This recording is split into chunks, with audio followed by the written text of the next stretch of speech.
Hey guys, how's it going? Today's video is going to be talking about the Umbral and Sacrificial mods.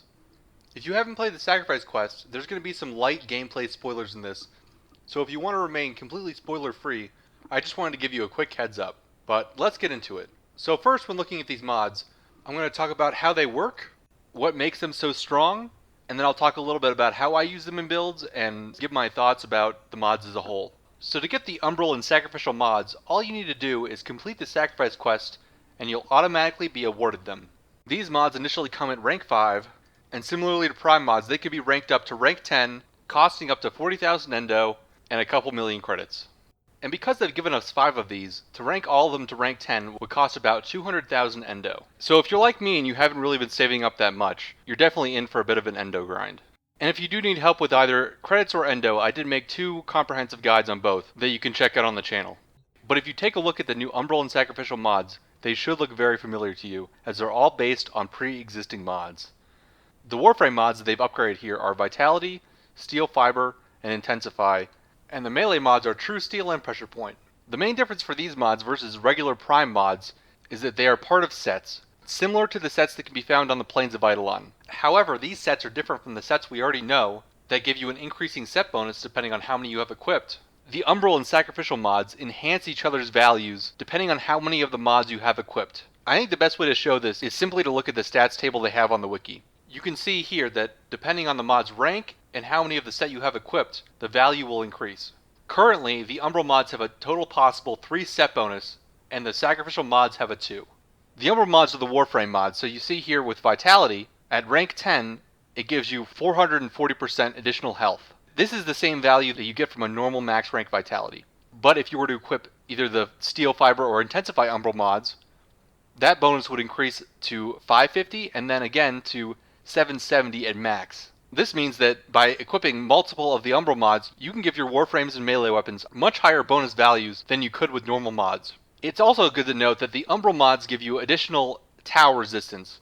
You probably don't know what tower resistance is because I can't think of another instance of it in the game. But what it is resistance to sentience, like the Eidolons or the Battleists you encounter at Lua. Right now, the tower resistance is kind of whatever. It doesn't increase with your set bonus, and at max, you're going to get 11% per Umbral mod, for a total of 33% if you have all 3 equipped. Which is fine, but definitely not the main appeal of these mods right now. The other thing I want to point your attention to is that these mods cost 16 capacity to equip. This is more of an issue than it would be on a Prime mod because you cannot form an Umbral polarity on Warframes or weapons currently. My hope is that at some point down the line, they're going to add something like a Umbral Forma that drops off a sentient boss or something that you can then use on your Warframes or weapons to give them the Umbral polarity, allowing you to use these mods much more reasonably. But as it stands, these are going to cost a lot to put into normal Warframes, and I'll talk about that a little bit more in a second. But as you can see with the Sacrificial mods as opposed to the Umbral mods, these have a 2 set bonus instead of a 3, meaning that they don't rank up as high, and instead of tower resistance here, we get damage to sentience. So again, it just makes you better at fighting sentience, which is currently not really the most useful thing, but maybe later down the line it will be. Alright, now that I've talked about the mods a little bit, let's see them in action. The easiest way to show this off is on their namesake Excalibur Umbra. Excalibur Umbra is currently the only Warframe in the game that has the Umbral polarities, allowing you to use these mods without formatting every other slot on your Warframe. This is currently my Excalibur Umbra's build. If you guys are more curious about how I built my Excalibur Umbra, I did a video on that, so check that out if you want a more detailed guide about that. But for now, I'm just going to focus on the new mods. So as you can see with the Umbral Vitality, Fiber, and Intensify mods, I'm using all 3 here to boost my Umbra's stats. And because I'm able to use all 3 fairly easily, I can get values like 700% additional health on my Warframe, which is really amazing and adds a lot of effective health, especially combined with the Fiber mod. To give a better look at how these bonuses work, let's look at a fresh build to see how these mod set bonuses work in action. So as you can see when I equipped Umbral Vitality, it initially has a 400% bonus, but with it equipped, I now have a set bonus of 1. If I put Fiber on now, that bonus jumps up to 2, and now I have 500% health. I get an additional 100% health simply from equipping another Umbral mod. And finally, when Intensify goes on, my Vitality will jump to 700% health, in addition to it both increasing my Umbral Fiber and Intensify's values as well. Because you gain so much effectiveness with using these mods together, you really want to be using as many of them as possible. This is fairly easy to do on Umbra, but on other Warframes without the polarities, it can be a real challenge. especially if you have all of them at max rank, costing you 16 capacity each for a total of 48 capacity. That means that out of the 74 total capacity you're going to have on most Warframes, 48 of that is going to be taken up by Umbral mods alone, leaving you with a measly 30 capacity to work with. Even if you're using Steel Charge for an additional couple capacity, you're still going to struggle to create your Warframe build with the mods. The Sacrificial mods here are a little different, especially since Sacrificial Pressure Point at max rank is 10% less than normal Pressure Point, making the Sacrificial version pretty crappy compared to both normal Pressure Point or Prime Pressure Point. Even if you have both Sacrificial Steel and Sacrificial Pressure equipped, Prime Pressure Point is still going to beat out Sacrificial Pressure. On my Excalibur's Umbra Blade, I would almost rather get rid of the Umbral Polarity for my Sacrificial Pressure in favor of putting on a regular Prime Pressure Point. Simply because you're going to get more value out of it, and losing maybe 12% crit chance is definitely worth it for me. The reason I haven't done this yet is because you can't reform an Umbral Polarity once you form it over it. Meaning that if they ever buff it, or they add additional Sacrificial mods, I'm going to lose out on that value, so I haven't yet.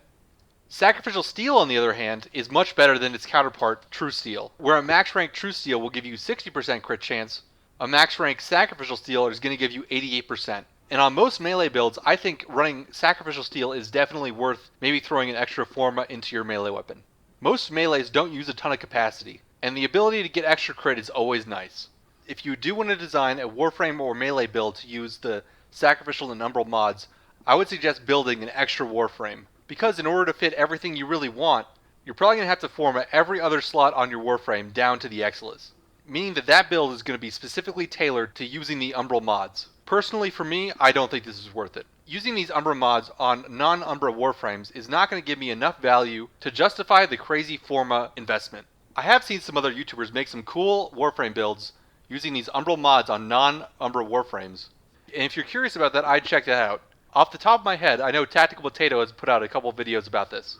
Personally, it's not my cup of tea, but if you have a favorite Warframe and you really want to increase its power with these mods, you certainly can. Just be aware that you're probably looking at a very specific build and you want to plan it out beforehand to ensure you're going to have enough capacity. But I hope this video has helped you understand both the Sacrificial and Umbral mods for the Warframes and melee weapons. Overall, I think these are really cool additions to the game, and their set bonuses are way better than the previous set mods, and I'm hoping that DE continues to make mods like this. If you guys have any questions about anything I covered, please let me know in the comments below. And in case you guys missed TennoCon, I'm going to be making a recap video that's probably going to come out Monday, going over all the big announcements and talking a little bit about them. I'm pretty excited for some of the new stuff, and I hope you guys are too. If you like this video, please do leave a like, and subscribe for future content.